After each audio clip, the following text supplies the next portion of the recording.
So I think you're muted. Thanks, Guru. Okay. All right. So, welcome everybody, the DQ alum and also the current DQ students. It's a fantastic platform for all of us to interact and get the first-hand experiences and understandings of from the toppers of last year. Okay, and so we have. Let me. So what we can do is we can probably do a initial small round of introductions, right? And then you can actually also tell how your experience so far at your respective institutes are. Okay. So in the order of the names that I'm seeing on the screen, I don't know if you see the same order or the order is shuffled.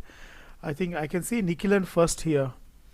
Do you all see Nikhilan as well as the first video? No? Yes? Yes, Yeah? sir. All right. Okay, cool. So let us start with Nikhilan. Nikhilan, would you like to Hello, introduce yourself? hello. Oh, yeah. Hi. Yeah. Can you hear me? Yes, yes, we can. Yeah. So you want me to just Yeah, you can introduce get yourself. Yeah, sure. I'm Nikhilan Bhutri. I'm studying in IIT Guwahati right now. I got a UC rank of 76, and I'm really glad to meet all of you, and I hope I can be of help to all of you guys. All right, great.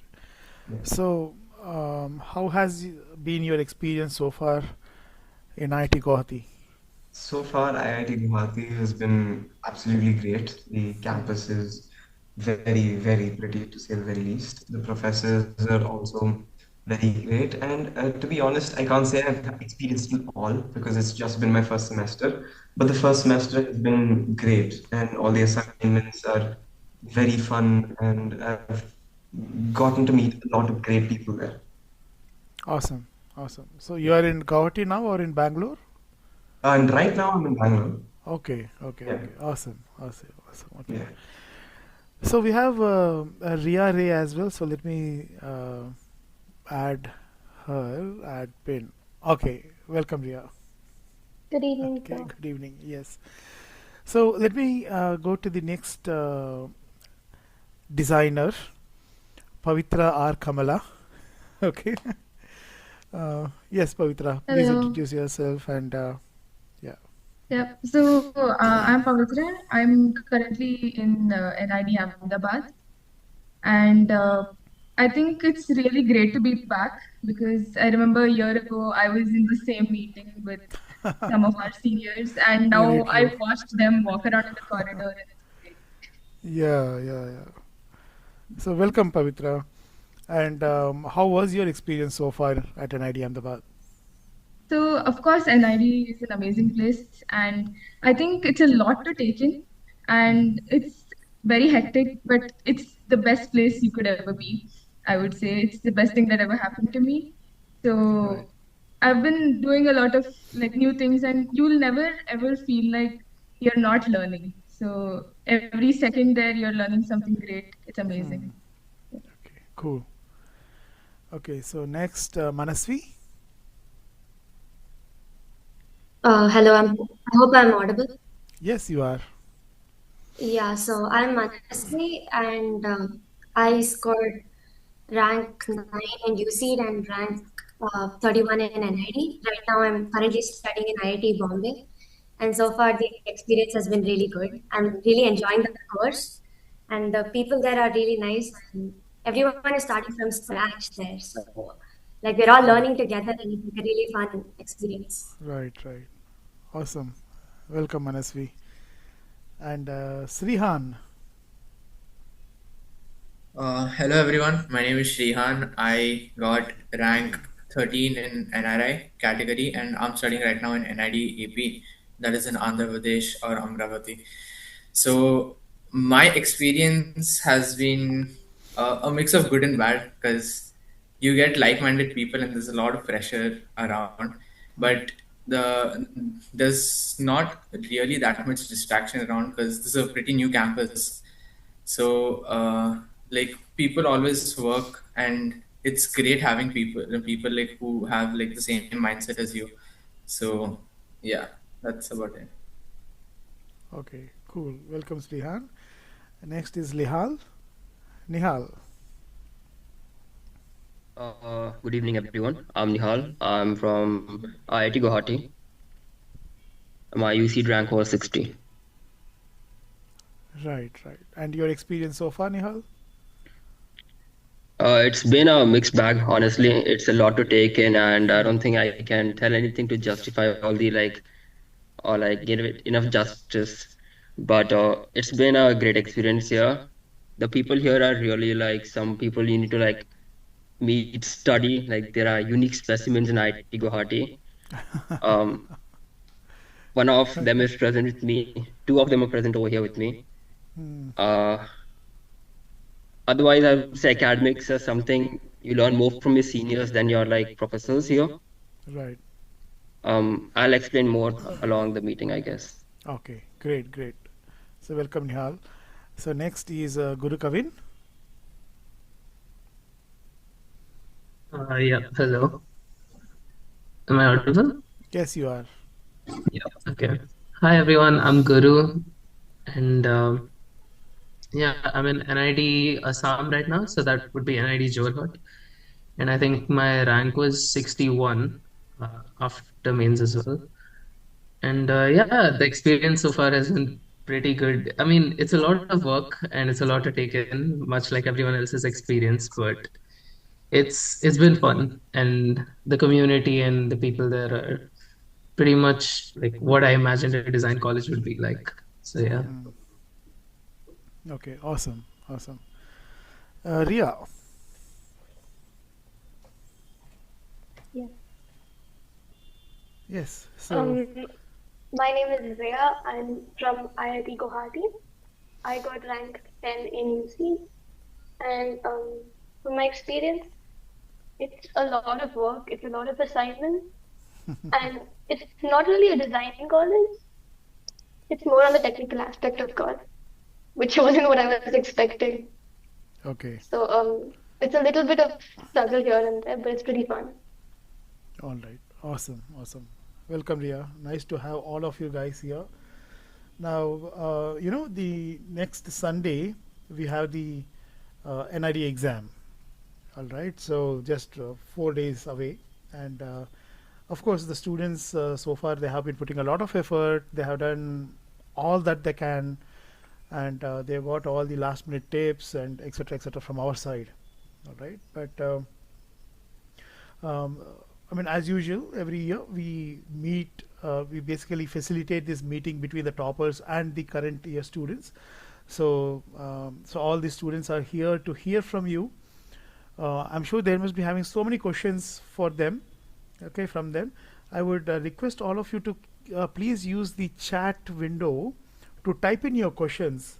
Okay, so if you have a specific question for a particular person, you can name them and ask your question. Okay, and they will pick it up and then they will answer these questions, right? Okay, so as we wait for this question to populate, I would like to share your, I would want you to share your experiences of your NID exam. Um, so how you felt and what happened? Did everything go as planned or it was something different? And could you share some of your thoughts and how you have prepared for the exam? Like what did you do one day before the exam? Okay, so you can volunteer yourself. I mean, you can unmute yourself and you can share your thoughts.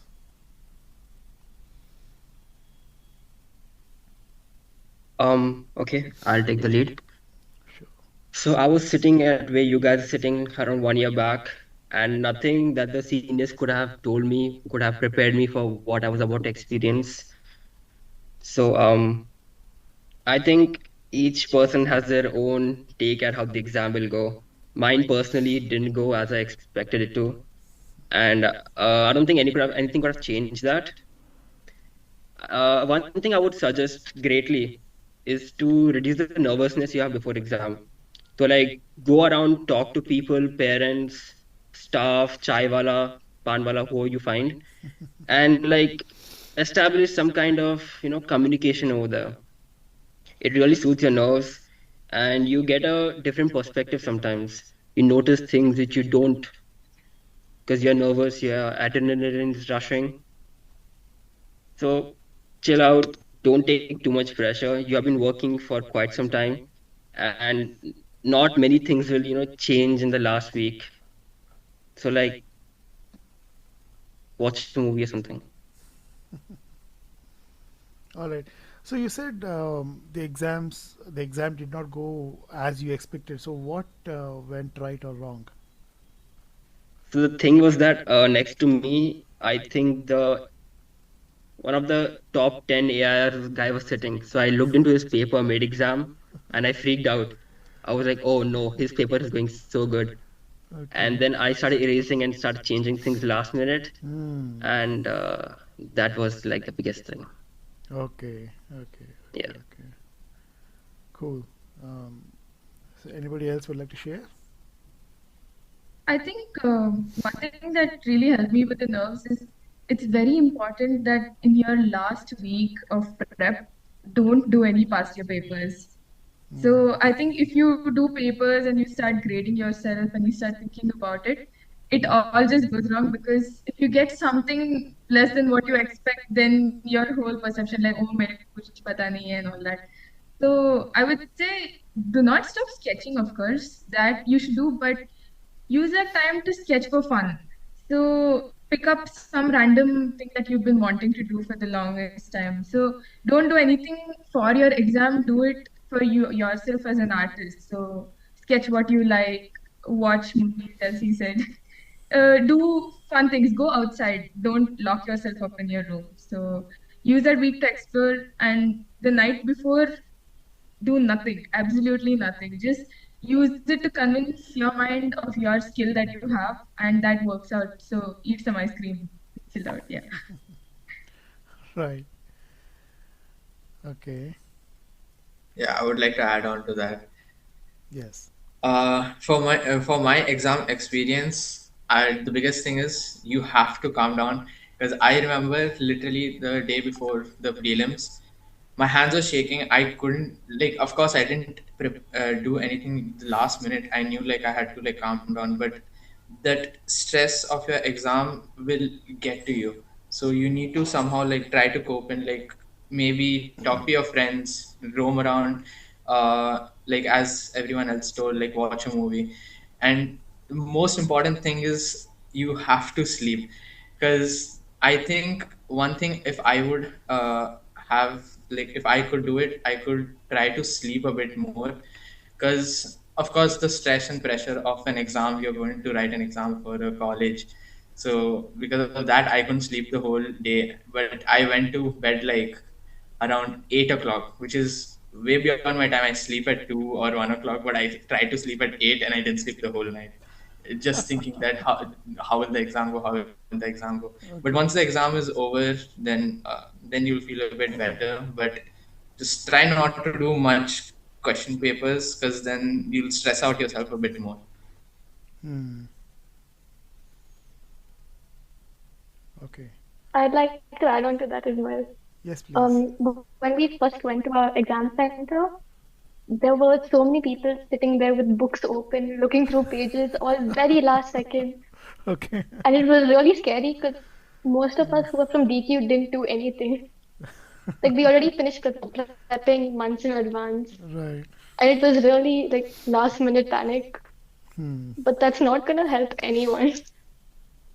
If Yeah. you haven't done something and you don't know it like a week before the exam, you're probably not gonna remember it at that time. Hmm. Yeah. True. True. I'd like to add to that, Yes. specifically because she mentioned everyone else stressing out around us. So on the day before the exam, I didn't do anything either. In fact, like a couple of us came together. We were supposed to watch a movie, but we decided to just go out instead. So, that kind of helped like calm the nerves down. And yeah, we were just sketching for fun. I remember sketching like some cartoon characters right? And then the exam itself. So what happened was I was going in a car with a couple of my mom's friend's daughter was also giving the NID exam, and I was going with their family. And mind you, the exam is the center is super far away, right? So it was early in the morning, and I'm out there sitting in the car, half asleep because it's so early.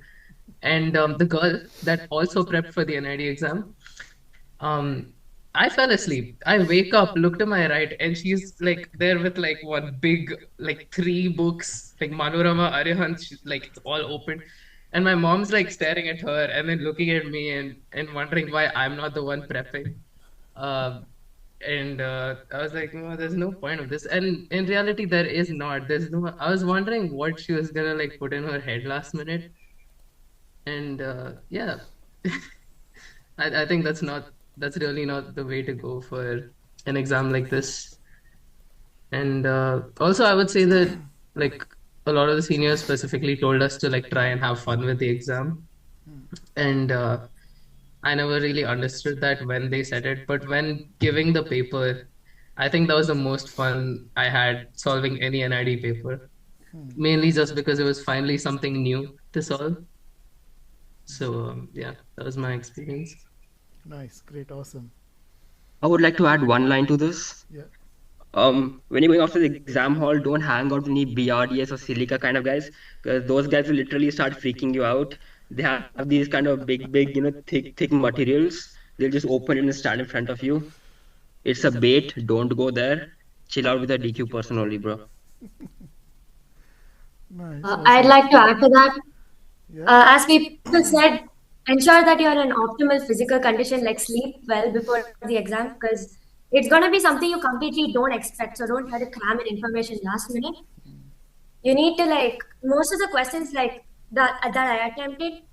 I freaked out a lot about the GK, and I regret that because most of the GK that tried cramming into my head did not come in the exam. So you can take GK a little lightly, I would say. And also the questions, sketching wise, there are questions that require creative application and like sketching wise your expertise, like perspective questions and questions where you need to think. So the second I read the creative questions and I'm not able to think of anything, I got nervous. So immediately just backtrack and switch to the questions that require perspective on anything because you don't need to think much for that. So as you sketch out or like plan out the perspective drawings, just think about the ones that require like creative thinking because like stuff like that ask you, five ways to use this or different ways to do a particular thing, you know, those type of questions just think and then do something else at the meantime, like don't sit idle and think, just be looking somewhere and thinking. So as much as you can use the time that you have in hand, like keep doing something and parallelly just try to think about the questions that you weren't able to figure out. Like don't freak out if you're not able to solve a question right off of the bat, because you can come back to it and then rethink it, because you will be in a different position in the starting of the exam. You'll be way nervous, and then like as you solve the exam you'll kind of get into the flow and you will be able to look at the same question in a different way. So like don't freak out if you're not able to solve a question right then and there, and like basically give yourself time to figure things out. Yeah. So another thing I'd like to add to that is I remember there was this one entrance that I wrote before the NID exam. So I don't remember which private college it was, but there was an opposite problem that I faced where I started having too much fun with the paper. So I think there was some question where you had to create your own superhero, and I was like, oh my god! And then I just started like going all out, and then forgot to check the time and completely like lost track of how much time I was spending. And turns out I spent like more than half the amount of time in that one question, which that would obviously highly suggested not to do. And yeah, I think like have fun as you go along, but also like try and keep track of the time as well. Yeah, I'd like to add to his point, which said like keep track of the time. Like I found it helpful. Like instead of spending like completing a question fully in one shot, like spread your sketching. Like try different questions at the same time. Like draft one and then move to another question, so that you have something going on in all the questions. Like you don't have to submit anything empty. So you can draft something, and once you draft it, at the end you only need to like finalize it or maybe add some details here and there. So like don't keep any question like completely to the last where it's completely blank, like thinking that you will come up with something in the last minute, because mostly in the last few minutes you will be like freaking out, or like you'll be looking at the previous questions. You wouldn't be able to come up with something completely new. So like in the first maybe half an hour or 40 minutes, try to come up with something for each of the questions. Like even if it can be the most ridiculous idea, don't hesitate to put it down. Just put down something on each question, and then reevaluate and then like modify it and refine it as you go through the exam.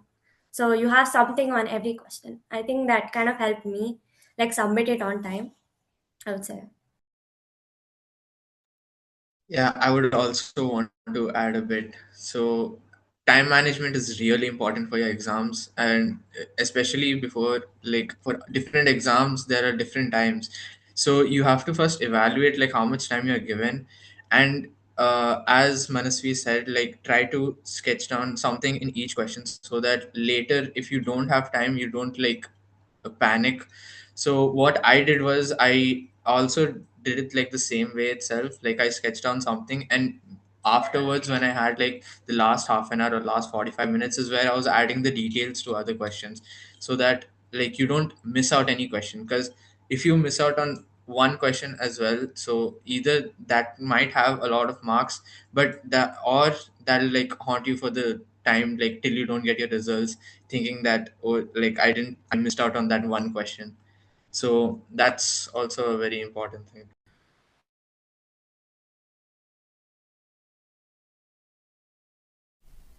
All right, great. Um, I was just going through the comments, and some students were basically expressing that they're having an echo. Has it been sorted? Right. Okay. Cool. So let's go to the questions of what our students are asking. So Anya is asking, is it going to be single seaters in the exam, or as Nihal mentioned, people will be sitting adjacent, or does it depend on center to center? How was the situation in your exam center? I mean, I think the center to center it's very different. For me, it was a very typical government college. So the bench that was there, luckily mine was okay, but it is very like it's a very small bench, so it's like tiny. So I would say maybe take an exam pad with you because you might not have space to keep your entire sheet, and there will be probably someone sitting next to you as well. I think the best thing you can do is just not look at them, because if they're good or they're bad, looking at their paper is something you just don't have time for. So just look at yours and have fun with it. Like there, I mean, and don't expect like what do you say amenities in your center. It is not going to be great. At least for me, it wasn't. So either way, go prepared. Take your water, take a jacket, because for me it was quite cold and the window was like open and I was freezing. So I was happy I had my jacket. So take a jacket with you. And like the table in front of me, it was like bent in half and things like that. So you can't really expect much. Be prepared for anything, but have an exam pad that helps. So, Yeah, I would like adding to on to what, second that. Yeah. okay. No, Manasvi, go first. Okay. No, it's fine. Like my exam center, like I had a narrow table, as she said, and there was like a huge crack in the middle. Okay. So fortunately, I had my exam pad, even though it was small.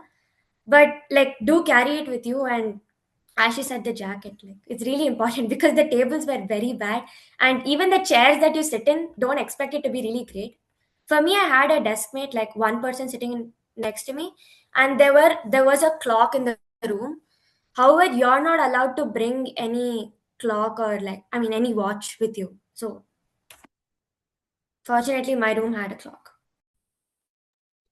I'll just add on to that really quickly, one small thing.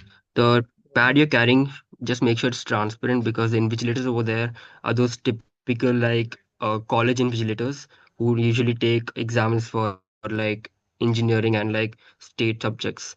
So they will be rather strict with you in most manners. So whatever you're doing, make sure it is transparent and nothing is opaque. Sorry, Guru, go on. Yeah.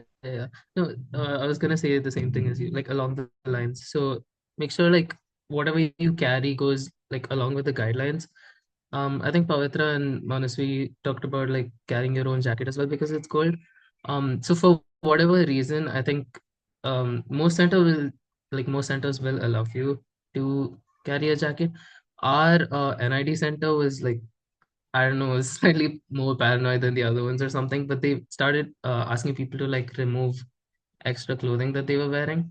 So and it was really cold, right? Because our exam was in the December, I mean, in the winter as well. So we like saw people just roaming around like sleeveless and like, stuff like that, just because um, the securities asked them to like take their jackets off. So I'd say like make sure you're fully like warm with just how much of you're wearing. Don't try and go like, I know a lot of y'all probably like to dress up and stuff. We're all design like people, but try and just make sure you're like comfy and warm enough in whatever you're wearing. And yeah.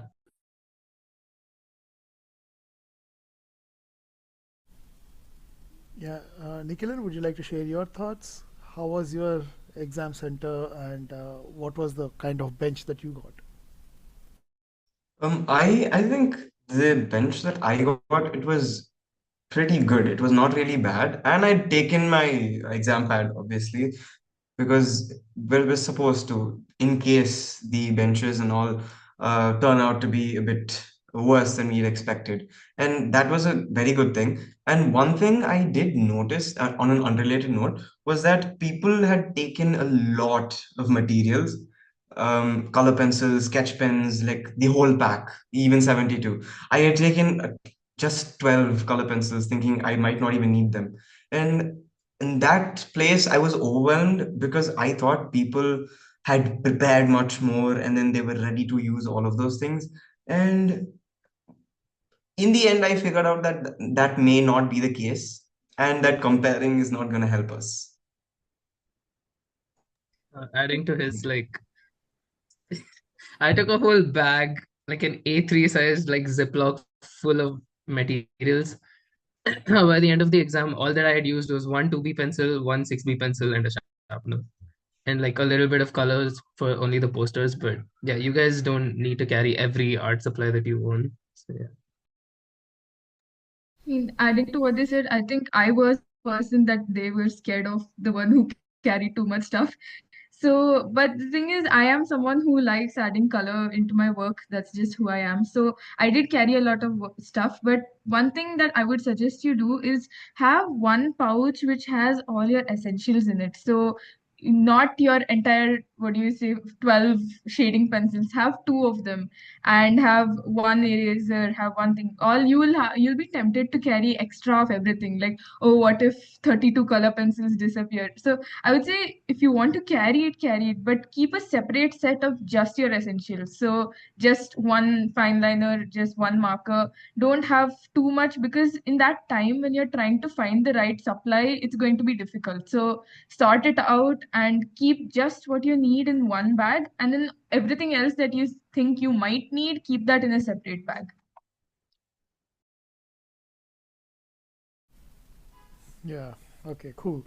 So, when I have given my seed exam, I also took a array of art material with me. Okay, and before the exam, I've set up everything nicely on my desk, and the time flew just like that. And as Guru said, I got to use only two, three pencils and probably some black color pens, and that's all, nothing else. But of course, we are all ambitious and we want to give our best, and we tend to take all of them.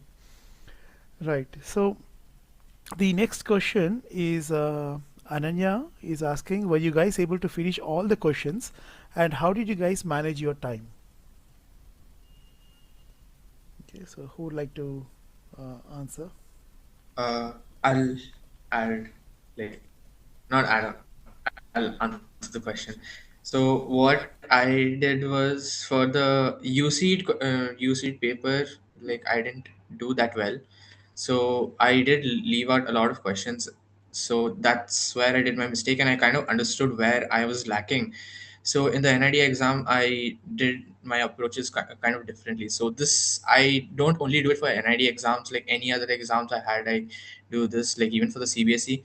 So I first go through the paper completely. The first 5 minutes, I always go through the paper and see what all the questions were, and whichever you feel like is the most confident, just do that quickly. Like, suppose if they're telling you to draw a building, and if you know that you can quickly sketch out a building really quickly, so without taking much time, do that fast, so that the questions where you're lacking, you can put more time into it. So I don't remember which question, but there was a question which I hadn't like prepared, not prepared, like which I was not confident about. So what I did was I finished the whole paper and left that question for the last. So I had like 1 hour left for just for that question. So didn't matter like how much I stressed or like how much effort I was putting towards that one question. At least the others were around, like over, so that after the time was over, I didn't stress that, oh, I didn't like finish the paper. And I think you guys should also. Um, we had this one senior from NID. His name is Sriram. He gave us some really, really good advice. If you're really bad at like thinking on the spot super creatively, memorize a few like faces or a few places around you, just like 5 or 10 of any of them. And I kind of did that, but I've never seen a railway before. And for both UCEED and NID, we had to draw a railway. So I was a little bit confused on what to do, but then I remembered I drew a metro for one of the past year question papers. So I did that, and then I kind of improvised a little bit, and I made the train like with a few like speed lines or whatever to kind of blur it out. That really, really helped because then you won't really have to take the time to think how to make this so detailed or how to make this face in this perspective properly. Yeah. And I think when you're reading the questions for the first time, I would say spend some time just reading it. And when you read it, some ideas will immediately pop into your head. So what you can do is like take a pencil and just in the rough work section, just write it down. You don't need to sketch out a thumbnail or anything. Just write it down. And one thing that really helped me be different is I learned to discard the first idea that came to my head. So when I think, for example, like she said of the train thing, the typical coming from the side, a huge train, that is like the first thing that everyone thinks of. So the discarding the first idea always helps you to come up with more unique solutions to whatever question it is. And also, everyone talked about like reading the question first, as and Pavitra mentioned, working in the rough work area as well.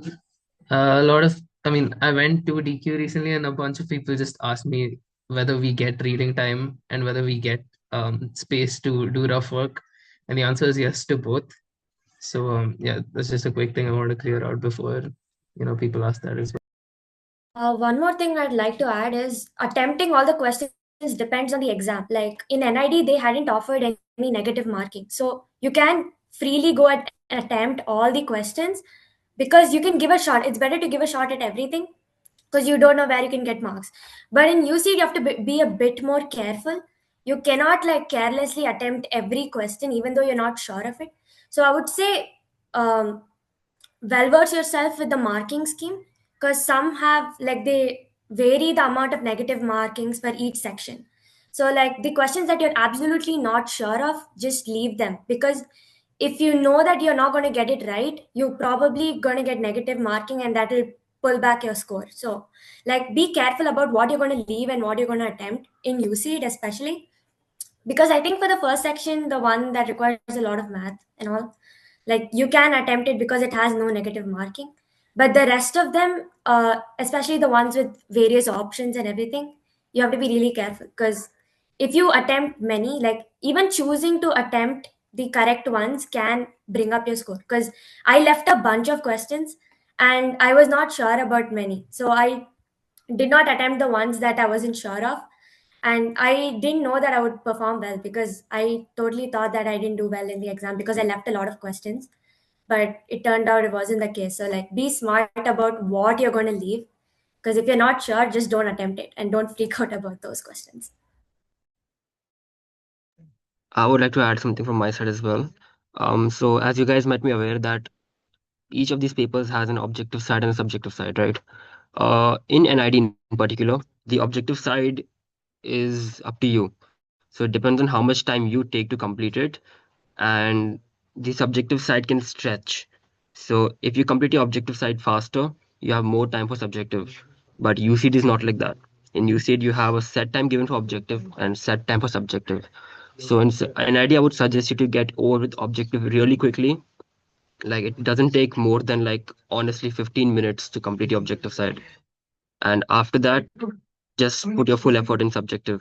In UCD, on the other hand, um, I would suggest you to come with a strategy for objective side. So what I preferred on my own was to complete the NATs first, the numerical aptitude types, because that's where I felt I would get the most marks as compared to the rest of the crowd. And they don't have any negative marking. So full effort there is what I put. Then obviously the second part is the multiple select questions. I did that, and then MCQs. So find your strategy, find which works for you, and follow through it and trust that you have it. You know, don't like look at others and feel intimidated. You have done this like multiple times by now, and you should have a good idea of what you can do in how much time, and just trust yourself in that matter. Okay, don't like lose faith in yourself.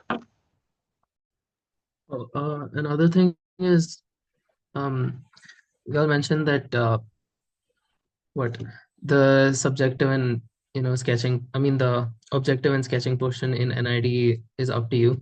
Um, I've heard from a lot of people, but a good amount of people that they collected you know, the aptitude portion, the general aptitude portion booklet earlier than the sketching portion in a lot of the centers. That didn't happen in mine, but I'm guessing like a couple people at least would like to get over with the sketching portion first and then do the aptitude, general aptitude. But if that's what you prefer, then sure, if your center allows that, then go for it. If not, then make sure you're aware of that beforehand, so that might be something that you want to pay attention to. Yeah, I think in my center it was like that. They first handed out the aptitude part and they started collecting it around, like, what do you say, half an hour into the exam. So I would say try not to try to switch the order, because in case your center does not allow it, you'll have problems then. So try to just finish your aptitude as fast as you can and put it aside, so that then them collecting it or not collecting it, that shouldn't be bothering you in any way. Right. So, are the questions in the NID answer booklet arranged back to back, or does each question appear on a separate page? How was it for you guys?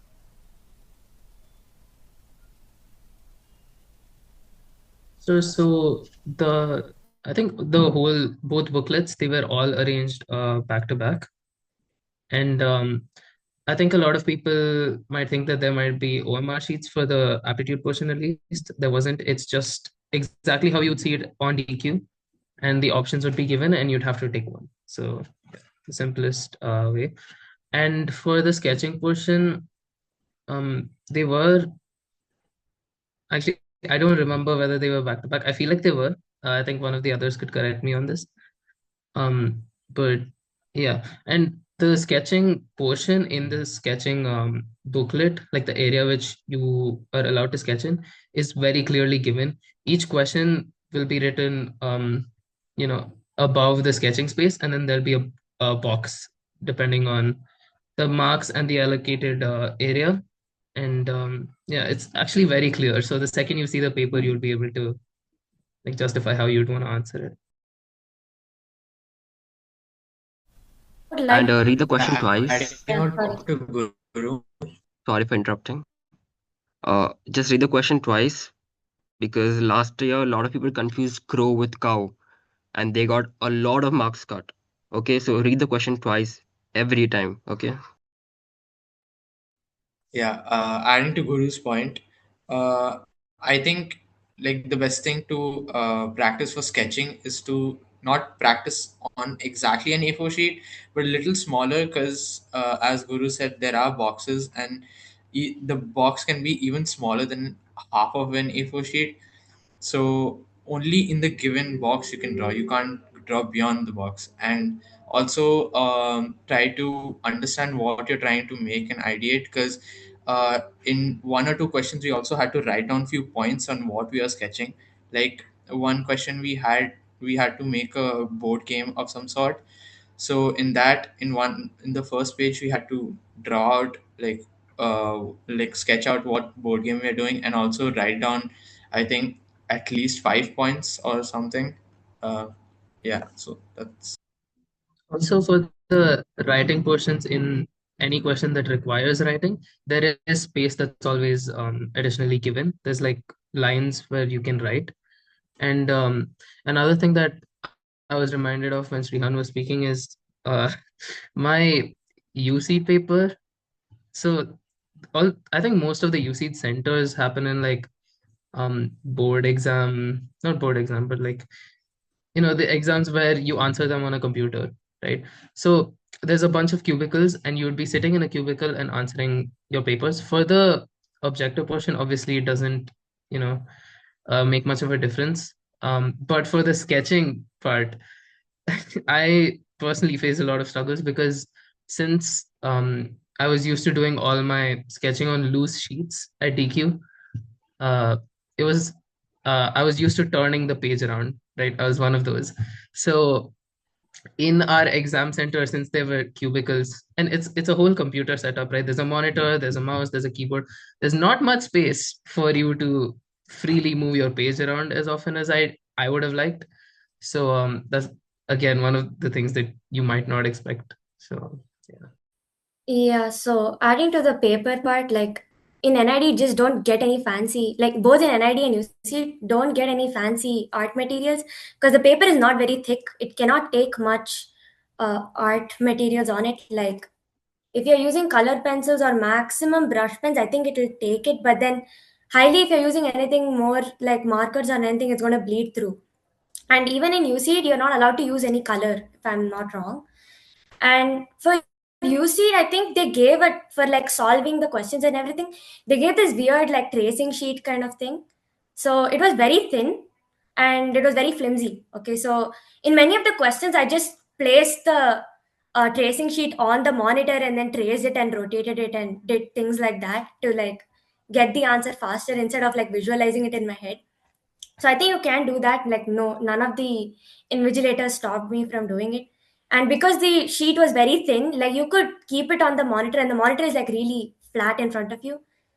So you can just keep the tracing sheet on the monitor for those rotation questions and all that, and just like trace it and literally rotate the paper. I think that was a really good hack. It worked well for me. So. Did our 100% back what Manasvi told, because I did the exact same thing and it 100% works, man. It's like the most insane hack you can think of because the papers are like butter paper thin. The second thing was to carry a protractor or a D with you. So, like, take the D, put it on the screen, and measure the angles of like triangle or square if you need. And after you get that, you have a good idea of what will go where. So, if a question requires such a thing, just calculate the angles and you will honestly get an insight which you did not get before. And another thing I have noticed personally is that although the questions say do not scale, they are made to scale like 90% of the times. Okay, I think that is a line which is just thrown in to just throw people off. So you can actually like scale them to proper ratios and get them like get the answer. But the paper hack really works really well. Try that out. So just to clarify, so you're talking about the drawing sheet that is given in the UCEED exam for you to draw those two sketches. You're talking about that sheet which is thin? The rough Or sheet. The rough sheets. yeah. So Oh, it's the rough actually a sheets. newsprint sheet that they gave for rough work, Oh, for the rough and work. Understood. significantly thin. Yeah. It was like a weird tracing paper, so you could like see the table through it. I don't know what was it, but like it was hard to calculate on and all because Okay. the pencil kept ripping it at times, but then you could trace it from the monitor. I guess that was the only plus side of that paper. Okay. Okay. Um, Oh, could, and with UC, sorry, yeah. I had one experience with my UC paper. I think there's this one center we all experienced this. The mouse, it wouldn't click on the first go. So you had to double click on it, and I would say make sure you, like when the box, make sure it's checked because there were a lot of people who thought they clicked it, but it did not get selected because of this problem. So the monitors and the mouse, all of that, it can have issues, so make sure you get used to that first. Another thing with the UCEED exam is once you're done with your, say you're doing the theory part first, right?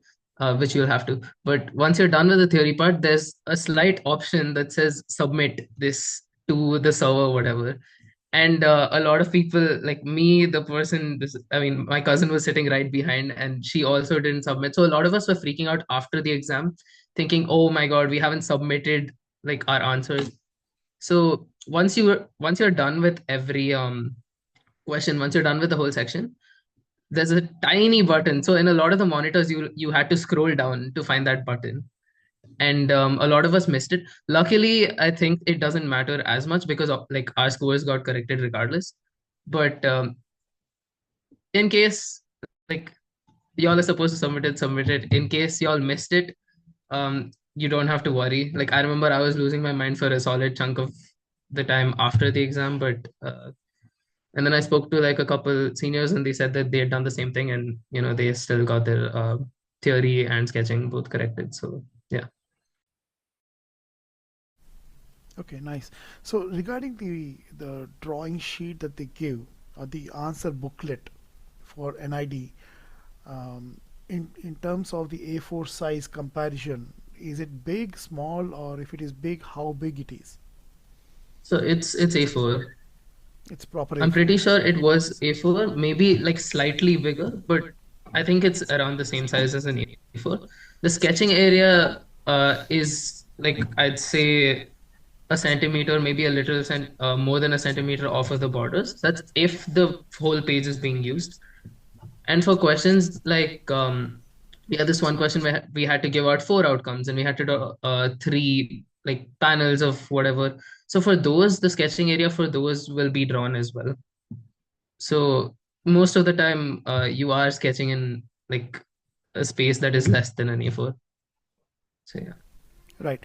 So see, the regular A4 sheet is of about 80 GSM in terms of the thickness. So the sheet that is given in the NID paper, I mean NID exam, is it like thicker than that or almost similar to 80 GSM? It's a I little guess It's thicker, I not think. thicker. It's a little bit thicker, I Yeah, think, but it's not that thicker, but it is slightly. And also, it's like weirdly smooth. So don't expect your like watercolor papers. Like I remember, I wanted to use a marker to outline like some things in the poster that I made, and it didn't dry fully for like the first couple of seconds. So I had to try and like make sure it doesn't smudge, or a tiny portion got smudged a little bit, but I had to go over it and correct it and stuff like that. So it is a little smooth. Don't expect your like watercolor papers and stuff. And yeah, it's not as thin as the regular papers that we use. And I think a lot of people might be using what is it called, bond papers. So those are like the slightly thicker smooth A4 sheets. I'd say it is as smooth as that almost, and it is still a little thicker than that. I'm not sure about the exact GSM, but way thicker than your usual copier A4 papers. All right, awesome. And did you guys use fine liners in the exam? Any of you? yes, Yeah. I used fine liners quite a bit, and I used brush pens as well. But I would say before you go for the exam, test out all your supplies on a normal A4 sheet. And if it's bleeding through that, don't take it with you. Okay. And Yuvraj is asking, did you ever feel less confident in aptitude topics? I for sure felt like less confident in aptitude topics, and the way I deal with that is every day I set aside like time for just one topic that I would do that day. So say I'm not as confident with my visual spatial ability, questions. I would sit separately for like say 30-40 minutes a day and then do that. And if you're talking about it in the terms of like the exam, I would say start with like what you're more confident with, and then maybe like get to the parts you're not as confident with later on.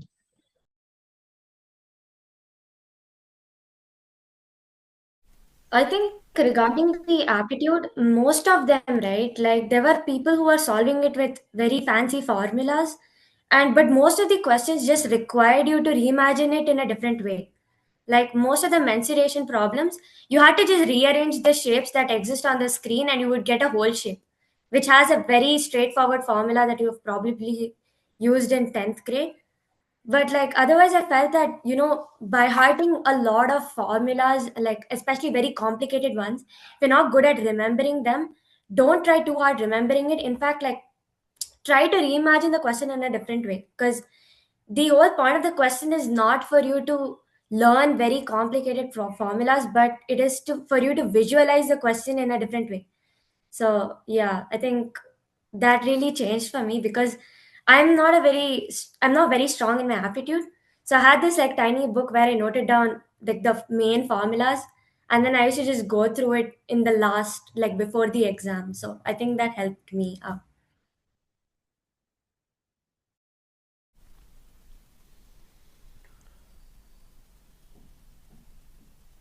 All right. So when you gave the exam, were you all completely prepared for the sketching part in NID when you wrote it?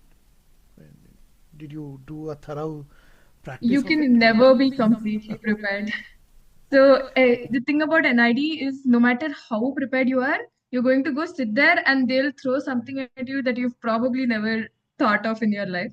And that's the beauty of it, I would say. It's something where you get a chance to do something unique because you've not heard of it before. So I would say, like they said, I think Ria said, like keep a few of these places and people in mind. But other than that, there's nothing really you can do to prepare for the sketching.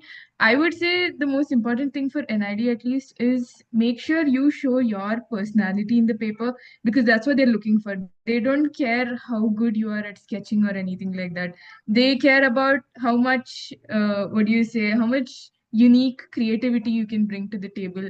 So even if you have a very silly idea, like for I think one of my questions, I ended up making like somewhat of a meme in the poster, and it's fine, you can completely do something stupid because that's what they're looking for. They want that you should be ready to take that risk. So sometimes they like it, sometimes they won't, but you'll only know if you try. So you can't be prepared, but make sure you don't hold yourself back and say, oh, this is the safe option, let me only do that. So take risks, I would say. Yeah, like adding to her point, you can have the most ridiculous idea and put it out on paper. Like I think there was a question in NID that said that I think the leaves are falling onto this person's side, and like you need to come up with ways. So I was running out of ideas, and I literally put down, because there was like crows on the previous question. I literally put down something like ninja crows picking out the leaves or something like that, because I had no other ideas. And it's very wacky, okay, but put it down on paper, you don't know what they'll accept. So yeah, it's like really weird, but like don't hesitate to put it on paper, I would say.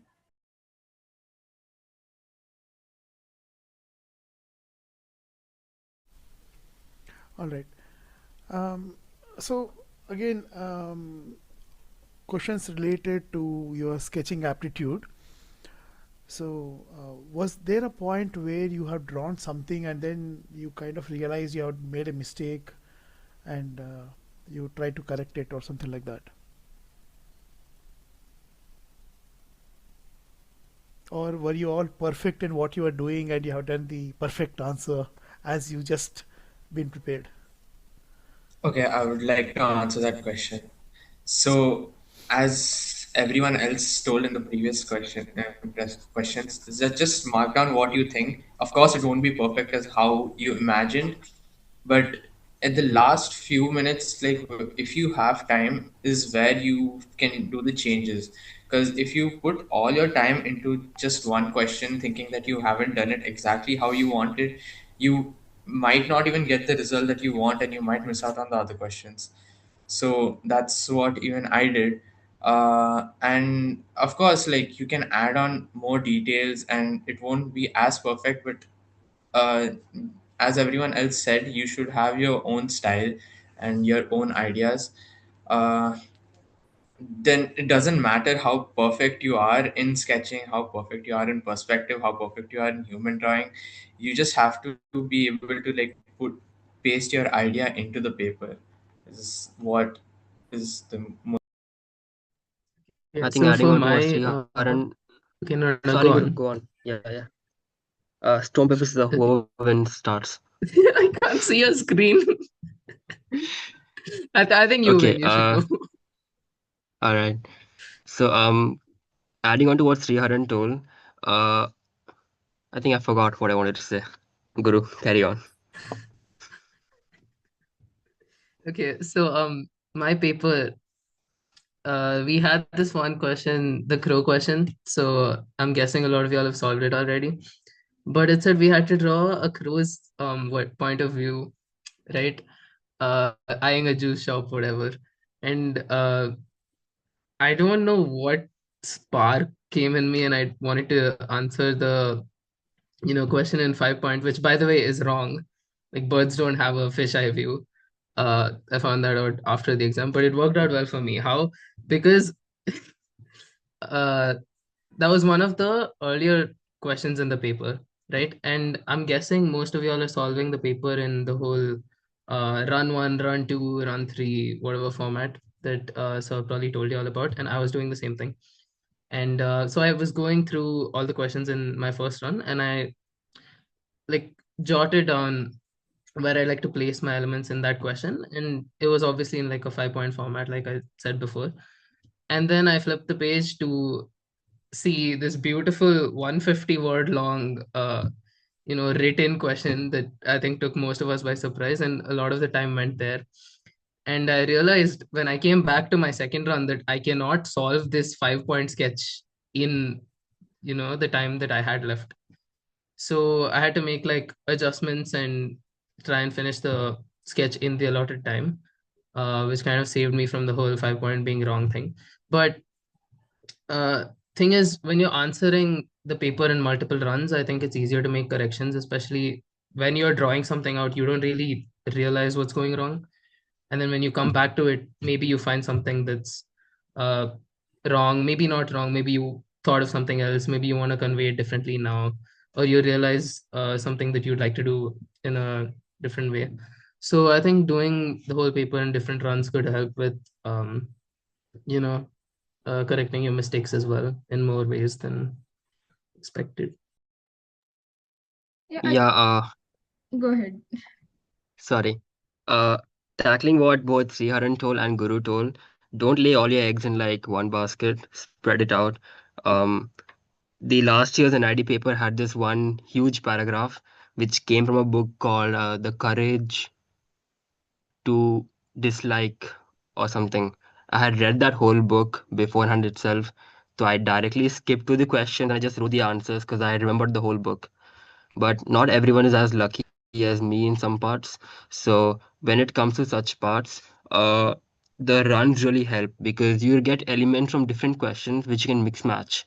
So sometimes you get a click in some other question, and those elements can be transferred to a previous question. So it's not necessary to answer each question to full length. Just make sure you get it to an appropriate level, which can be later on advanced and like kept growing. So that really helps you to upgrade your answers again and again. So keep some free room, but not so free that the examiner thinks that's a blank sheet and just like, you know. Yeah, and I think with the what do you say, when you're attempting it, sometimes when you're once when I was in my run too, I realized that, oh, I have a better idea. So it would be really stupid to erase everything and restart it because you do not have the time for this. So definitely, if it's in the initial stages, maybe you could do it. But it for me, I was already like almost done with it. So instead of completely forgetting about the better idea that I had, I in my rough space, I drew a little thumbnail of what my better idea was. And when I tell you with NID, they care a lot about your rough work because your rough work is where you're actually expressing your thought process. So maybe do like a tiny mind map of your ideas, so they are looking at your thought process and not at your final. I think that's something like us Canadians we can tell even in our assignments in college. They do not care about your final assignment, they care only about the process of how you got there. So if your final sketch is brilliant, and I know a lot of people who had better sketching skills than me, I would like even in DQ, like I would notice that, like, I mean, half of the people there were better at me than in sketching. So what I felt made me stand apart and like get rank 5 was that I wasn't afraid to show my personality in it and experiment with it. So NID really likes experimenting. So skills you'll learn eventually is what they believe in. So yeah. And also UCEED, I don't know if what they do with the rough work sheet. But NID, the rough work sheet comes like attached to your paper, so that goes in with your booklet. So yeah. Yeah, that's a great insight, Pavitra. Okay, that's nice. Okay, so did anyone of you have written the exam in East West College as a center last year? East West College? No. So there's a lot of questions regarding this clock. Okay, so you're not allowed to take the watches with you, and the center, the room may have or may not have the watch. Even if it has a watch, maybe the batteries are not there. It doesn't work. Maybe it is faster by 15 minutes or slower by 5 minutes. We do not know. So the question is, how do you keep track of time? How did you guys do? Did any one of you have faced a situation where the clock was not there and you had challenges with the time? I mean, perceiving the time. Okay, Yeah, so I so think for that, Sri and go on. I'll take second. and It's yeah, all you right. can. Okay. Yeah, so the clock problem was there for us as well, for like the people who were there in my room. So what happened was they got a clock, they told that they put new batteries, but then the clock just stopped working after 20 minutes. So thankfully, we had a nice invigilator, so who actually cared. So she used to tell like every 10 to 15 minutes that that much time has passed. And also like few of my friends who I've asked who are there in NID right now, they told that in their centers they write down the time how they do in like your normal exams. I don't know if that'll happen in all centers, but then you could like ask them if that's not there, then just try to quickly do it on your papers as well. I think I was in the East West College. Well, I think I don't remember my exam center exactly, but the clock thing struck a chord. So you can either build a sundial if you have like the sunlight for it, or you can choose to like keep asking the invigilator again and again, which usually pisses them off after one time. So that's what happened with me. So I entered the room. They made me remove my socks and shoes, and I was visibly already frustrated. Then they were like, "You have an opaque like bag, so you cannot carry it inside." I was like, "Okay." So I'm holding my pens and pencils in my pockets, and I'm going inside. And then they realized they don't have a clock. Now I'm sitting in the back bench, and there's sun on my table, and I'm literally trying to see that the sun is crossing the wooden like there's a 1 feet wooden plank, which they call a desk, and the sunlight is crossing it slowly. So I'm like, "Oh, time is passing." So you have to like literally approximate like that in that kind of situation, and you can keep asking at regular intervals. It really comes down to how good your mental clock is at estimating how much time is gone. And if you have the genuine like sense of time like passing, if if you're unlucky like that, like God bless you. If you're not, I mean, good for you. We had a situation not in the what do we say prelims, but in mains. um instead of, okay, so deal with mains is you have three booklets, and each booklet will only be distributed at the allotted time. But basically, when they give the first booklet, um, there's no clock in the room there either, but there are announcements saying like in every 15 minutes. So every 15 minutes, they'll say, okay, X amount of time is left for the first booklet. And I don't know who this announcing person was, but for our like center, they said there was 15, I mean, there was 30 minutes left for the first question instead of the first booklet, right? And again, I remember people in the classroom asking the invigilator whether the announcement was right or wrong, and they said whatever the announcement said, just follow it. So I'm guessing they didn't pay attention either. But basically, 15 minutes goes by and they say the next announcement was there's 15 minutes left for the first booklet and not the first question, right? And I think a lot of the people got stumped there. It threw me off a lot as well. But thing is, uh, when you do that many papers, right, like previously, you kind of start to get a sense of how long something takes. So that's one thing. And another thing is, try and think about it logically as well. If something like this does happen to you, so you have three booklets and it's a 3 hour paper, they're not going to give you 30 minutes for one question, right? So again, just try and like think your way through it, and judge how much time has passed by depending on how much work you put out. And yeah, hopefully all will be fine and have a clock.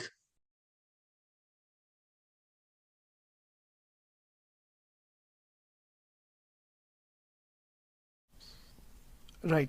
So, see, students prepare for different durations, right? So some of them have been preparing for 2 years, 1 year, 6 months. Those who have joined just 1 month ago for crash courses and etc. And so, what about students who have not finished certain topics? Let us say shade, shadows, textures. They have not done. They have not completed. How important is it? I mean, of all the topics, which is the topic they should not miss practicing?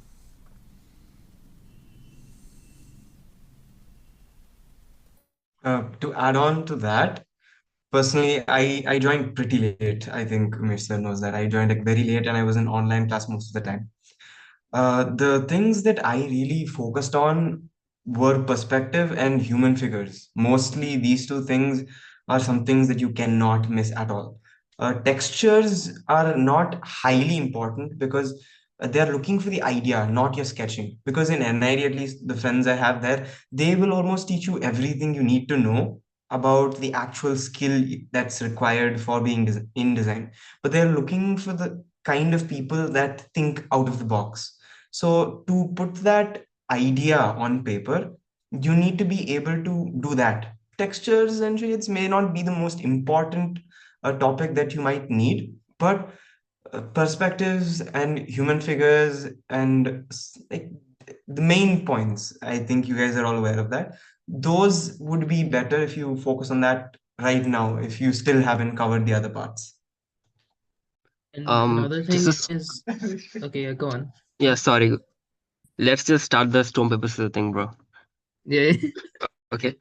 Uh, so this is a small thing. Even if your drawing is really bad and you don't know perspective, make sure your lines are killer smooth. Okay. Even in bad perspective, your good lines look good. Okay. And that will get the invigilator on your side. I mean, the examiner.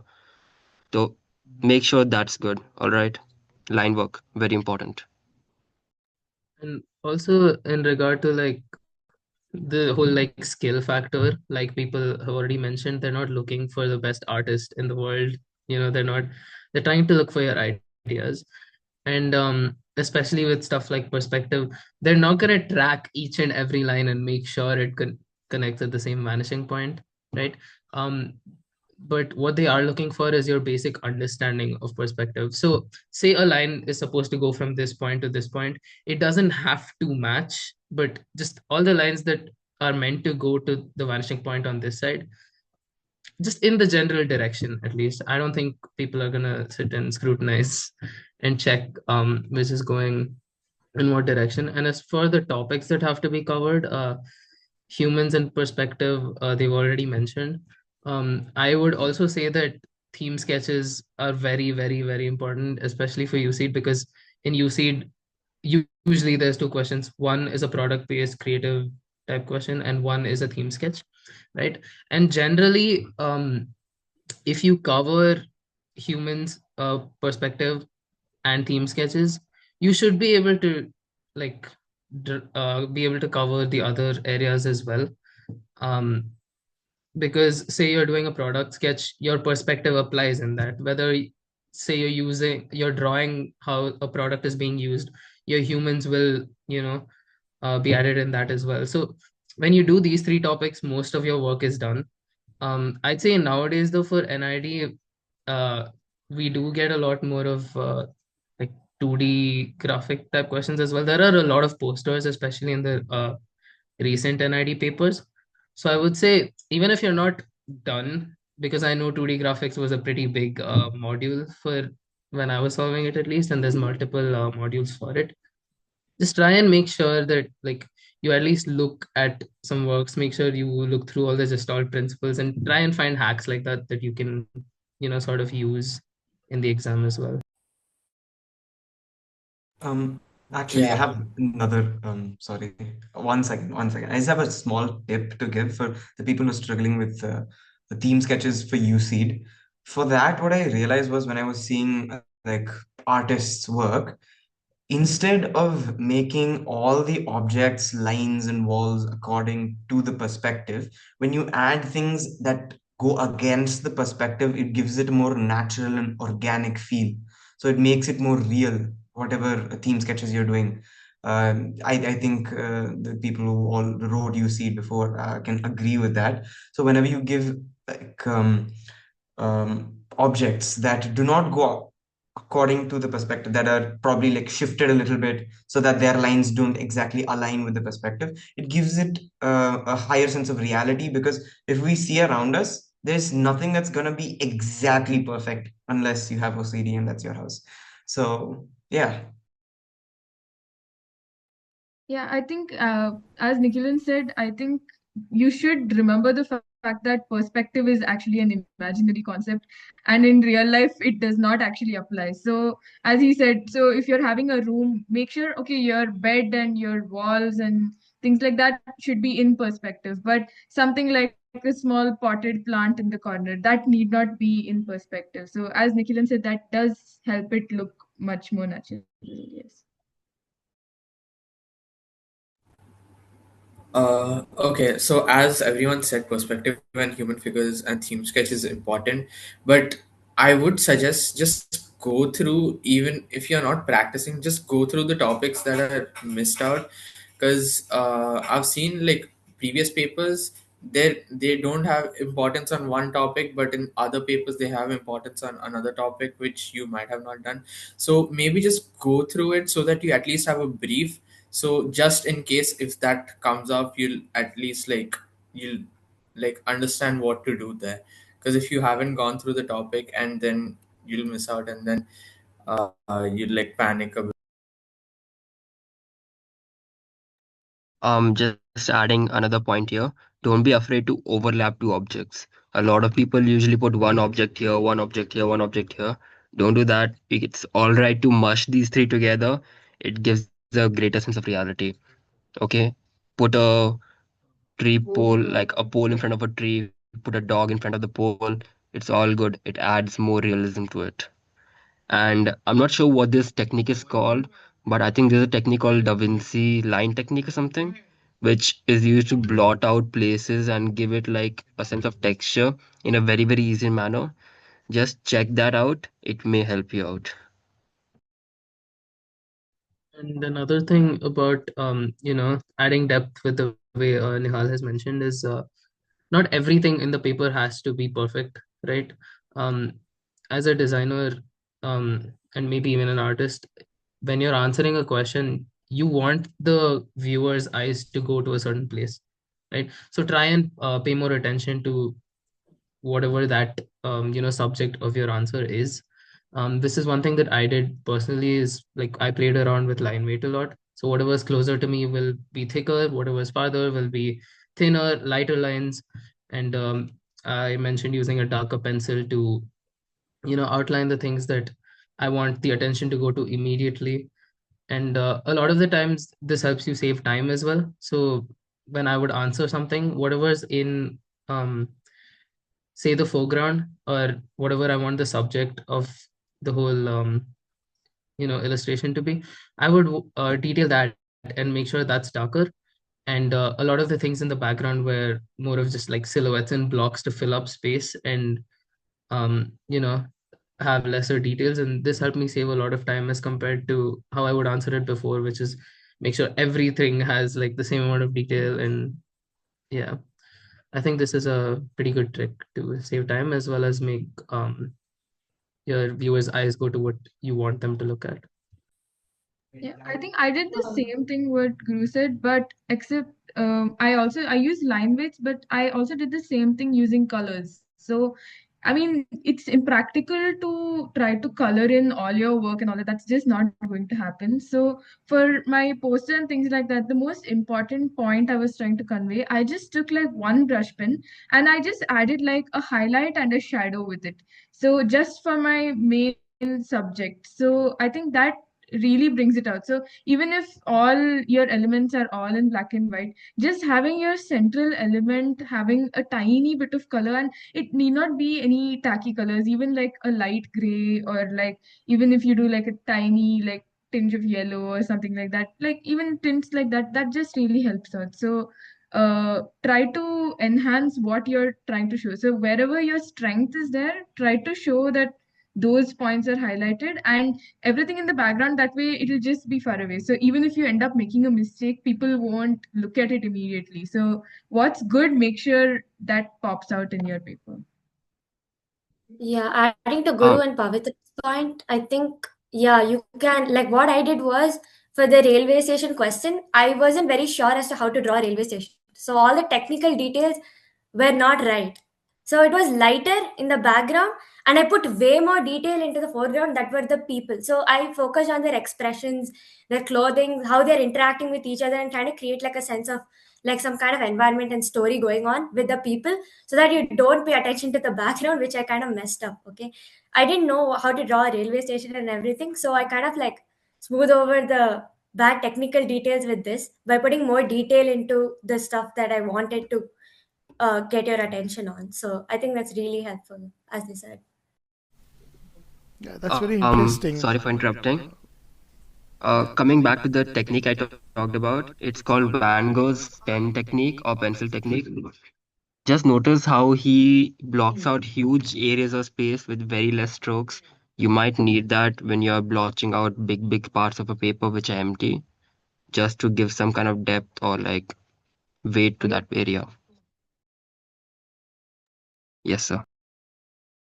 All right, so Manasvi, I saw your sketch, I mean, the one that you have done after your exam, the railway station one. All right, so now I know the story behind why you have not drawn those details of the environment, and you're focused on the people.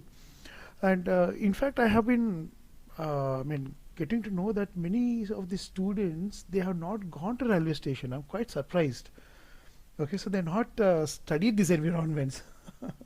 So probably I was just thinking maybe from for the next batch onwards we will take them to these environments personally, right? So make them sit there in those environments and sketch all of them, right? Okay. So see, in the hall ticket, they have mentioned to bring scissors. I'm sure it was mentioned for you guys as well to get scissors. So the question is, what is the purpose of the scissors? I Sometimes they think just put it in that to this, throw you off, to make you panic. Sometimes that happens. I mean, and or yeah, sometimes they could have a question you never know. So keep it with you, but don't panic because you see scissors or glue. I think ours had glue and everyone started freaking out about why there's glue in it. We never ended up using it. So they just throw it in sometimes to make you panic. So it's fine. All I right. think in the round two of NID, like I did something stupid. I forgot my cutting mat at home, and they fortunately told in the exam like cutters are not allowed at all. So I had to only use my scissors and glue. So I think scissors and glue for round two is pretty important. Fevicol is like the base thing. You need it for everything in round two. So whatever you do, get Fevicol with you for round two because you have to definitely use it. It was Yeah, the and the same. scissors. Sorry, Bro, Guru, this rock, time paper, you go scissors ahead. right now. But yeah, so it was the same story with me. I didn't have a cutting mat or like masking tape. I didn't get those two things. And I thought, and again, guys, this is another thing. Please make sure you have your materials. My luck, I kind of lucked out in that region. But I thought I'd go to Vijayawada because that was my center and then get a cutting mat there. Shocker, the whole of Vijayawada does not have a cutting mat, surprisingly. So I could not find one. I looked for it like the whole day, did not find one, was freaking out. Entered the exam hall, and they said no cutter and no masking tape. So that was the only two things I didn't carry. And regarding the glue and scissors in the what prelims, they did mention it. But I also think that a lot of the guidelines are just like copy pasted from the master's papers as well. So that could be another reason. But it's, it helps to just have it just in case. But yeah, and I think you should also like maybe be prepared for questions like that as well, because there was this one time where I don't remember which paper, but there was this one cube that you had to draw the isometric view of, and they gave the what net for it. And I think maybe the glue and scissors would, if you had the time, maybe just make like a quick rough model, make the actual thing, and maybe draw it out. But again, not practical. But regardless, it's a, if they ask you to take something, please take it, because we never know what these exams throw at us. And yeah, learn to like use the rules to its fullest extent. If they say no cutters allowed, make sure your scissors got like a tapering end to it, which is very sharp, so you can actually poke a hole through if you need, which is something of what a cutter could do. And play with the rules to a safe extent. Don't go too wild with it, but be in it. All right. Okay. So we are close to 8:30. We are running out of short of time. Um, few important things I would like to ask. Okay, so I have been going through all the comments and I'm just trying to summarize those questions and ask you guys. Okay, regarding the 2D graphic, okay, and creating the storyboards, do you have any practical tips that you use? Okay, could you share some thoughts on that? Okay, so I think one thing I did was, there's a lot of questions that we solved at the time, which were instruction manual, like things like that, right? So give this in 3 steps, give this in 5 steps. And I think one of the things that's like kind of important to understand is that not everything that looks good has to be the most realistically like rendered, you know. I think since it's a design exam, they are also trying to like judge your sense of uh, 2D elements, which is a huge part of why the questions are there in the first place. So looking up like I think Sean sir gave us the example of IKEA manual like instructions, because they're the simplest, most basic visuals, and it's crystal clear what you have to do, regardless of how complex the constructions that you have to do are. So that was one thing. And I all like remember struggling with this a lot. And one of the things that I did was, every time I had to draw something in 2D, I would, not every time, but a lot of the times, I would look up the clip art for that specific thing. And that would give you the simplest, most like easy way of communicating how like certain things look. And I think that's one thing. And also try and like do this exercise where you pick out something that you want to draw and simplify it as much as possible. Um, so that's another thing, as well as you don't have to force use the Gestalt principles, but try and make use of them in the posters that we practice. So I think that would be all from me. I have one thing to add to storyboarding. You don't have to make your sketches look super neat. It can be kind of sketchy. As long as it conveys your idea, I think that's the main important part.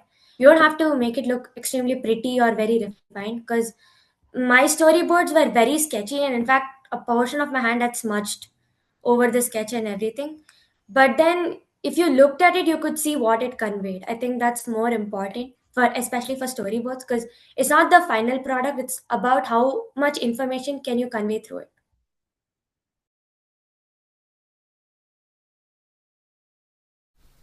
All right. So, Nihal, could you please repeat the technique that you were mentioning about the Da Vinci? What Oh is it yeah, it's not called? Da Vinci. It's Van Gogh's pen and pencil technique. Oh, Van Gogh pencil and pen Yeah. technique. Okay, okay, cool.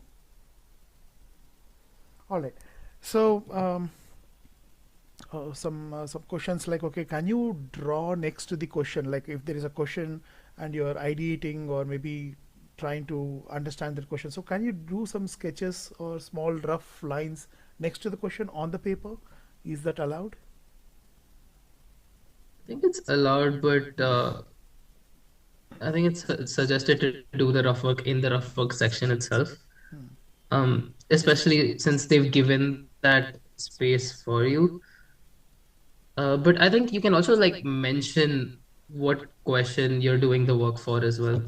So that was something I did. So if I had more ideas, then so for especially the game question, I had a couple of ideas, and I thought I liked like a couple of them, and there was one that I chose, but I wanted to make sure that they knew that I had thought of something else as well.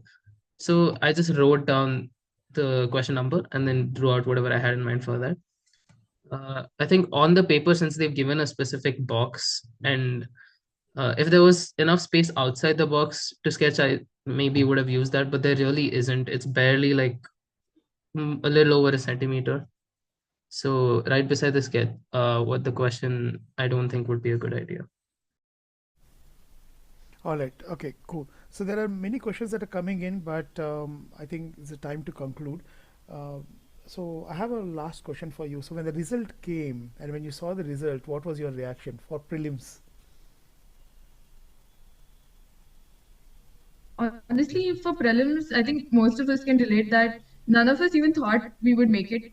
Like, because I mean, I was really happy when I came out of the exam hall because that's the most fun I've ever had. But when it came to checking the results, I think we were all scared. But I think once you realize you've made it through prelims, your what do you say, your dreams to get into NID just increases like by 100%, and you'll start working way harder for mains. And I think that's exactly how it should be. So once you've made it through prelims, that's when the real fun begins, I would say. Until then, it's just you just seeing if you have a shot, but once you clear prelims, I think you really do, and that's when things get real and it's very, very fun. The process is the most interesting part of preparing for an idea, I would say. You'll learn a lot. I think for me it was a very so at the I think right after prelims, I thought that I had made a bunch of mistakes in the paper because one question I basically thought that I was forced to basically I misinterpreted a question and I answered it a certain way. It wasn't wrong by any means, but it wasn't the way most people would answer it, and I guess that worked in my favor. And I also mentioned how I started off a sketch in 5 point and didn't really complete it properly in the way that I wanted it to. So I had very mixed opinions. But uh, when the results came out, like I think a lot of us were just surprised by our results regardless of where we stood in terms of ranks, uh but because I thought that I wouldn't clear the mains or maybe not do well, I remember not checking the marks for like throughout the whole day, so I let like all my friends check first, and I was actually like traveling alone at the time from UID, uh basically from Ahmedabad to Bangalore. So I was in a train, and I made the mistake of checking my results at night. and my prelims rank was like pretty good. Like I got rank 10 in prelims. So obviously when I like opened the thing and saw my rank, I was jumping in the middle of two coaches and it was nighttime. And I'm pretty sure I woke people up and you know but yeah, it was very exciting and I could not wait to try and you know see how the next round goes, and I was actually very excited to prepare. And obviously my first instinct was to like call everyone and tell, but that was my story. How about others? I mean, need not be the NID prelims, but it could be the UCEED results and other exam results too. For me, it was like, so basically stay in a like proper Indian society household. So more than me, my whole family was anticipated of my exam. So every single day, someone or the other from my family member would just call, even like some aunties or uncles that I don't even remember their names. They just call randomly on my phone. I'll be like, hello, like, who is this calling? Oh, yeah, yeah, Shrihan, we are your uncle or aunt from your mother or dad's side. We heard that your exam marks came out, and then they would pressurize me more, like, oh, like my exam marks have not come out, and what my parents were doing, like almost every day, like for a month before the exam results came out, they were doing a whole puja. So that was kind of funny because of course, like it's an exam, so you'll like only after the exam you'll know how you have done. It doesn't matter like how much like like do after the exam. So but after I got the exam I was pretty happy, but I was more excited for the mains, because that's where like you can put like your 100% creativity into it. And what I would suggest if you clear the first is that enjoy as much as you can with your friends. That's what I did, like because mains is just how much you enjoy. So like basically me and Guru were there in the same institution.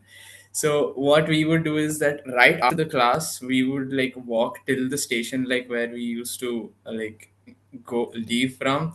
So we just talk about our day and just enjoy ourselves. So that's what you guys should also do, and I that's think we I'm pretty sure single-handedly that diminished all the hot water supply in DQ with our cup noodles every day. But yeah, just again, you're in campus right now, aren't you? yeah, Yeah. our second semester started. Right. But yeah, um, again, like at the end of it, more than anything, I'm just grateful for all the memories that I made along the way and all the friends and all the like, people that I've met. And I'm just hoping it's, the same for all of you as well. All right, great, awesome. Okay, so for all the students who are listening to the toppers' comments, so this is the first interaction that we are having with them. We'll be having a separate interaction before UCEED and also for the NID mains and etc. Okay, so I see certain questions related to UCEED, what happens after result one, even NID, what happens after prelims and etc. Those can be addressed later. Let us focus on the upcoming NID prelims. All right. So one pressing question that I see here is that there's a lot to manage. I mean, the pre-boards are also happening at the same time, and these NID exams are happening. So how did you guys manage it? Uh, I mean, I would like to yeah, answer that. go on. So I think it's important for you to prioritize what you really want to do, because I know few friends who are just doing like certain exams just because they just wanted to get into a college. But prioritizing is very important. So I prioritized everything into this college, and I know a lot of my friends as well. They like skipped like two of the pre-boards, and I did too. So the whole December and half of January, I skipped both my pre-boards, and I was like this close to being kicked out from the schools, but I was lucky because my mom was a teacher. But I'm pretty sure like if you have an entrance exam, and there are a lot of schools who don't understand like design college as such, but like it's better if you inform them beforehand if you're doing something else. Like I had commerce, so my teachers, they'll always like push like you have to do well in your keyboards, you have to do like well in whatever you're doing, but prioritizing what you really want to do is far more important than that, because I prioritize like the all of like usage and very less of my board exams, because you do get like almost 2 whole months for preparing boards. I think, and I preparing for these exams are more important than that. All right. Okay. So yeah, that's a pretty standard way of handling these exams. So I hope others also have done the similar kind of a thing. There are still some questions that are coming in. I'll just quickly ask. Okay. Do you suggest to use ruler or do freehand drawing for construction lines? I mean, freehand is just 100% faster. freehand. It's so much 100% faster. freehand. So much faster. Yeah. You'll spend Yeah. half the time trying to figure out where to place the scale for your construction line when you could have done like 5 construction lines that people won't even see. So just do it freehand. They don't look at it that carefully. But your main lines, when you darken it, you make sure your hand is very steady when you do it. Or only for that, maybe use the scale. But it's good if you don't use the scale, honestly. Just do it freehand. Yeah. And say Freehand you is are best. using a scale, and God forbid you make a mistake, erasing it is gonna be so much harder, more time gone, and you have to place a scale again, and like, it's just an unnecessary like just nerf that you're giving yourself when it comes to speed. And speed matters a lot in such an exam, so it's suggest not using one. Yeah. So in fact, freehand is a preferred way of sketching in general as well. Okay. And did you all finish those 805 questions and 501 questions in the DQ Edge? The 805 past year questions and 501 predicted questions? Okay, so thing with those is if you've done all the I think aims it was. If you've done all the aims and the past year papers, uh I think around say 75-80% of the 80 what 5 and 501 are in fact repeated, because I remember we had online classes to solve I think it was the 805 set of questions, whatever. And I remember attending those, and then I would solve 501 by myself, or solve a past year paper or something like that the next day. And a lot of the questions would in fact be repeated. So I think if you've solved a good chunk of the past year papers and the aims, and maybe like even if you've solved only the 805s or 501s and maybe not covered everything, it's completely okay. A lot of it is in fact repeated, so I don't think you'll need to worry about that as much. Honestly, I hadn't heard of this 805 and 501 until now, and I'm sitting here, so like, chill out. Okay, just chill out. Exactly. And I think even we found out about it after we finished all the past year papers. We're like, oh, is there something more to do? And then when you dig deeper into the website, you find these. So it's Yeah. completely fine. I think I joined DQ when I was in 11th grade, but until the last 1 month before the exam, I never really saw. But there's so much content there, and of course, it's impossible to go through it all. But I think it's wonderful that so much content is available. So even if you cover like 10% of the content on there, you should be okay. Your past year papers are important, of course, but other than that, with all the theory and things like that, even like just skimming through it and covering 10% is more than enough. So don't worry about covering the entire website content because that's just not going to happen. Don't worry about it. Oh, and also, I wanted to talk about the GK portion before as well. And I'm seeing a lot of questions popping up right now. Uh, I remember doing at least an hour of GK every day. And it wasn't that I set time. I mean, I did set like 20-30 minutes at the end of the day to do GK, But aside from that, I would do GK when I'm traveling on the bus, or like, when I'm traveling in general, just because rather than scrolling like reels or something, before the exam, I thought it would be better to do GK. Not a single question in the whole paper that I had learned, right? And in every paper, there'll be one question from commerce, one question from science, one question from humanities. The only question I got wrong in the whole theory portion was the commerce one, and I'm a commerce student, right? So things like this can happen. And I would also say, like, don't worry too much about GK, because it it comes for like 2, maybe 3 marks max, right? It'll be one mark question and maybe one 2 mark question. So don't worry about GK all that much. You don't have to know the whole manoramas that y'all are carrying. In fact, a senior of ours, Shriram, when he came to us and saw us studying GK from that book, he looked at us and went, "Oh my God, y'all are studying GK like this nowadays. How are y'all even gonna, like, put stuff into your head?" And genuinely, it doesn't work. I would say there are some things that you are expected to know, like um, mainly just current affairs. So for a good example right now would be, there's the Football World Cup happening next year. So maybe try and find out like where it's being held, or if there's a Nobel Prize, just try and like just skim through like who the winners are. You don't have to know it by heart, but if you look through, at least when you look at the options, you will remember something. And this is last thing, one thing that messed with me a lot was that daily GK quiz on DQ Edge. I have never scored more than 5, maybe 6, right? I don't know how people get 10, especially in that given time frame. Um, and I'm still here. I'm pretty sure a good amount of us also didn't do well. In fact, me and one of our like friends who was also in DQ, we were sitting and solving the GK quiz last week just for fun, and we got a 3 on 10. So I'll let that speak for itself. Yeah, I think people will go crazy with the GK and like full UPSC level of prep people will come with. But what actually ended up helping me is when I was outside, like on the road, I would come to Indira Nagar every day, and I live in JP Nagar.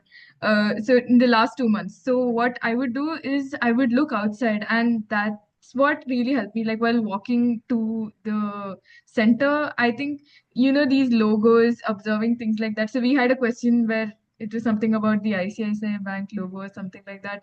So I think it's your observational GK which matters more than your textbook knowledge GK. So look around more, and I mean maybe things like what do you say, these government organization logos, pay attention to those banks or important what do you say brands and things like that. Just notice things more. I would say instead of going through like textbooks and things like that, go to museums. So I went to the Museum of Art and Photography and like NGMA. There are a lot of places around Bangalore, and I think that helped me grasp knowledge more than a book, because you will not remember even half of what you read. So go outside and observe more, and that's what will help you, not your textbook knowledge. And also the logo kind of questions. I think you don't necessarily need to know everything, right?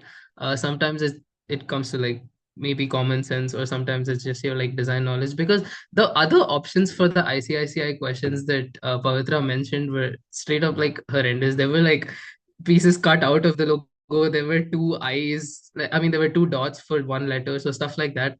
And another question was we had like the Central Vigilance Commission something, and try and like decode the logo itself. So in the logo, you will find a C shape, and just by that, it was either Central something something, Central something something, National something something, or National something something. So just based off of the logo, two of your options are gone. So obviously, if there's a C, and the out of the remaining two options, it was either like when you looked at the logo, it either looked like an eye or a fish. And obviously, it is more likely that there is a Central Vigilance Commission compared to a Central Fisheries Commission, right? So just try and like knock things off like that. Use your like design knowledge, and just decode it that way. Yeah, and like going out helps your what do you say, your sketching skills as well. So there's this community called Pencil Jam in Bangalore where they go to different locations across Bangalore and they just hang out and sketch together.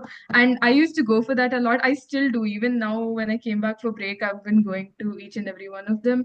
And things like that, that's what really matters. So your real world experience is what counts.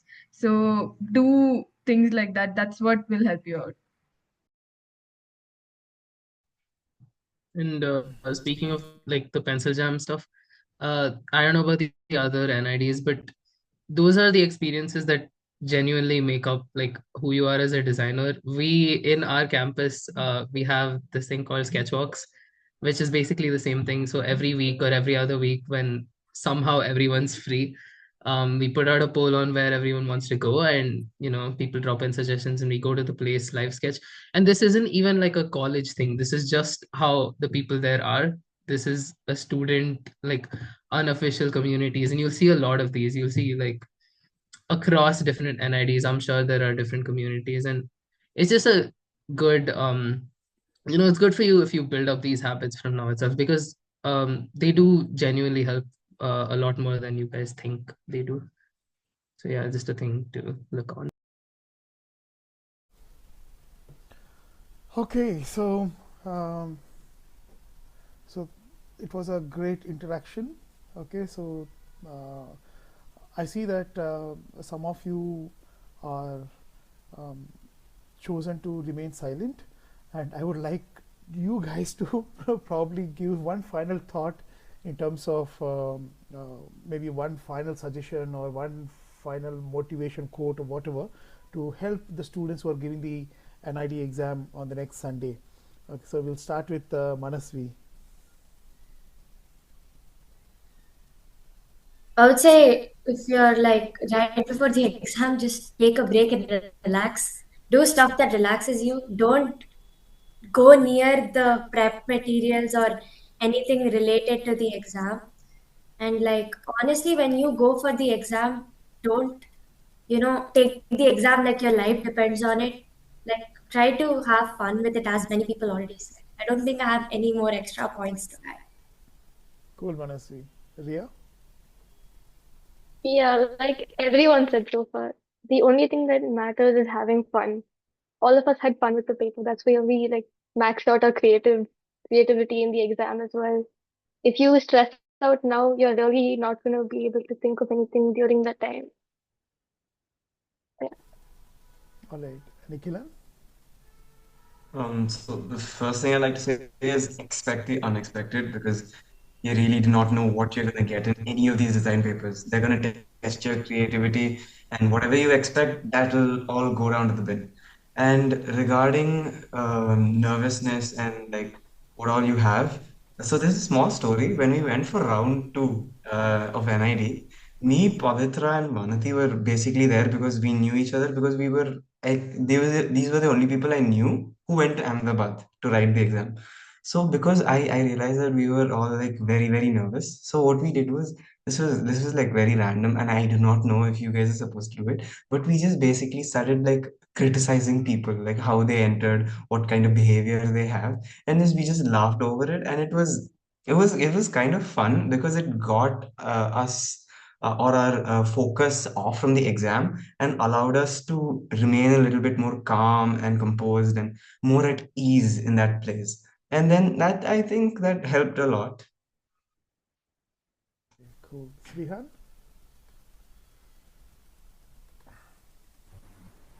As everyone else said, just enjoy the process. Right after the exam, like you can do whatever, but then before the exam, don't do anything. Don't stress out. One day before, just try to keep yourself as calm as possible. Of course, it's a entrance exam, so you won't be that calm, but try to keep yourself more calm, and that's what like I'd suggest you guys. All right. Nihal? Um, yeah, I think just chill out and have a pineapple piece or something, bro. Like, don't take too much stress. If you're taking stress for this, bro, you're in for a very rough ride. But I know I was in your spot. It is not easy to just say ki don't take stress, you won't take stress. And most of the advice you will hear right now will probably just go over your head and like, so trust in yourself, man. Like, just be you and just chill out and give the exam. Don't overthink it. It's not worth it. Cool. Pavitra? Yeah, so if there's one thing I would say is don't do it for the sake of the entrance exam. So most people are going there like, oh my God, my whole life depends on this one moment. It doesn't. It really doesn't. So I would say just go there and don't sketch.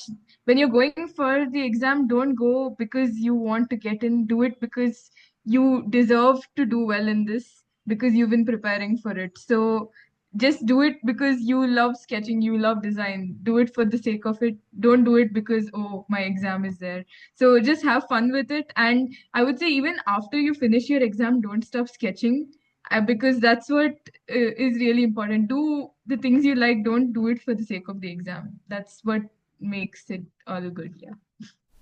Cool. Guru? Yeah. I don't know. I just think more or less the same advice. But one thing that was different, we got this advice from one of our faculties, and she said, like, you guys have been preparing for this exam for like all this while, right? This is just one paper. You have solved like plenty. You're doing like you've done this and you know what you're doing, right?